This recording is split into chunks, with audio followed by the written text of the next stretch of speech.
Assalamualaikum warahmatullahi wabarakatuh. Semangat pagi anak-anak. Ya, kali ini Bu Rista akan menjelaskan materi mengenai memahami ruang lingkup administrasi keuangan. Ya, poinnya adalah administrasi keuangan. Apa itu administrasi keuangan? Administrasi keuangan terdiri dari dua kata, yaitu administrasi dan keuangan. Pengertian administrasi itu sendiri banyak sekali. Nah, salah satunya adalah dalam arti sempit, administrasi merupakan kegiatan catat-mencatat, surat-menyurat, pembukuan ringan, ketik-mengetik, agenda, serta kegiatan yang bersifat ketatausahaan.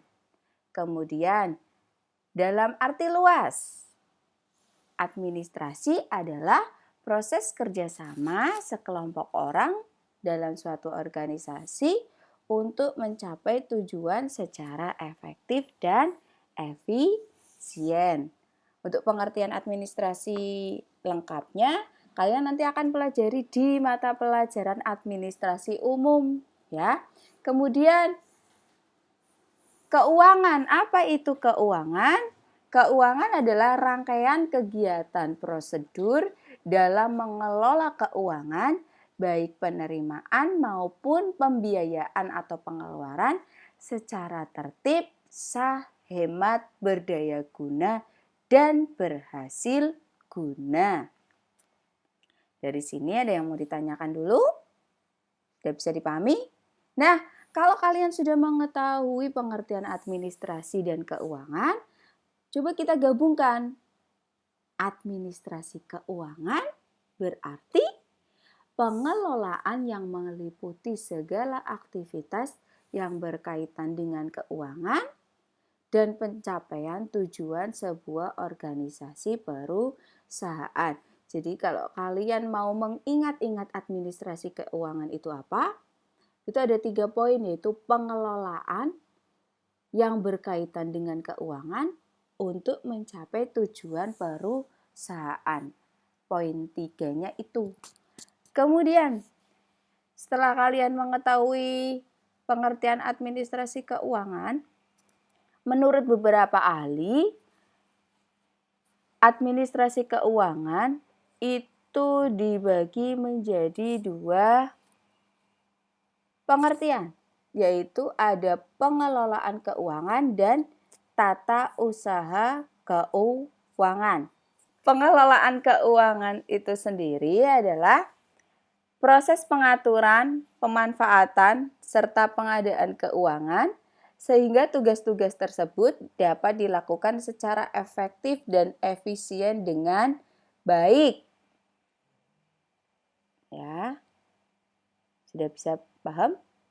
Kemudian, kalau tata usaha keuangan itu adalah proses yang berkaitan dengan penerimaan, penyimpanan, serta pengeluaran uang dalam perusahaan. Kalau pengelolaan itu pemanfaatannya, kalau tata usaha keuangan itu adalah penyimpanan, penerimaan maupun pengeluarannya. Atau dalam kata lain, pengelolaan keuangan itu yang secara luas, sedangkan tata usaha keuangan itu yang secara sempit. Seperti itu. Selanjutnya, manfaat administrasi keuangan. Manfaat yang pertama adalah teraturnya penerimaan maupun pengeluaran keuangan di dalam sebuah organisasi. Jadi kalau sudah dicatat, dikelola, maka penerimaan dan pengeluarannya itu akan teratur dengan baik. Kemudian manfaat yang kedua, pemanfaatan uang mampu dikendalikan dan dikoordinasikan dengan baik. Serta manfaat yang ketiga adalah berkurangnya kekeliruan dalam pembuatan laporan keuangan. Kenapa? Karena pembuatan laporan keuangan di sini mengacu pada bukti pengeluaran maupun bukti penerimaan dari penggunaan keuangan itu sendiri. Selanjutnya, tujuan administrasi keuangan. Ada 4 tujuan di sini. Yang pertama adalah memperlancar proses keluar masuk uang, kemudian mempermudah transaksi uang, adanya bukti transaksi. Nah, ini bukti transaksi ini yang nanti jadi pedoman dalam pembuatan laporan keuangan. Kemudian yang keempat adalah mengetahui kondisi atau keadaan keuangan di perusahaan dalam suatu periode tertentu. Kenapa? Karena kondisi keuangannya bisa dilihat dari catatan-catatan yang tadi sudah dibuat ya. Selanjutnya adalah fungsi administrasi keuangan. Ini ada beberapa, ada fungsi administrasi keuangan di instansi juga dan ada fungsi administrasi keuangan di perusahaan.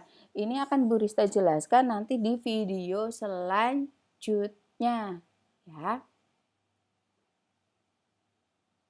Proses kegiatan administrasi keuangan perusahaan.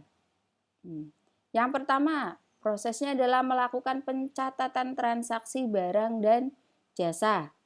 Selanjutnya adalah pencatatan transaksi keuangan. Jadi kalau sudah mencatat transaksi barangnya, biasanya akan ada proses pembayaran atau penerimaan uang. Nah, di situ yang namanya transaksi keuangan dan harus dicatat.